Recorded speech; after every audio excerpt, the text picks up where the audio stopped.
Make we call a spade a spade. Let's face it. Selectors, producers, and artists of today have no rights to compare their journey to that of a person who did it 20 or 30 years ago. Let's start with the selectors. In the 90s, 80s, early 2000s, when there was no SoundCloud, there was no popular use of YouTube, there was no social media, there was no people walking around with their own personal digital devices or their Serato upon them laptop. People like the Sky Juice and the Squingy and the Mataran and the Other Night Sound and the King of These and the Troopers and the Squingy them people are our household names. And the only access we had to what they did was the live performances or a cassette from Gully Dread down and Mobile or Jack Sour Town. Seeing? Pre-now, the producers. When the producers song or a rhythm back then, them don't have no digital platform where them go out and drop it and drop no boast digital video to match it and figure how it's performing in different regions based on the insights. And them never have that.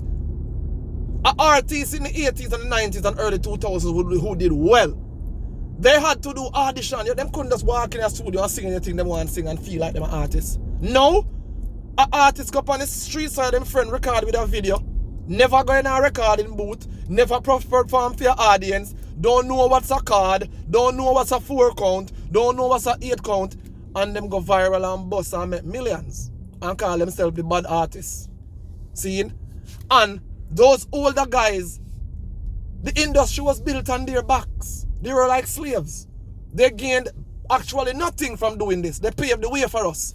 And it is sad that we do not show them respect. Me not join the army there, you know. We may not always get along with the elders, but we still cannot take away what is due unto them. Respect.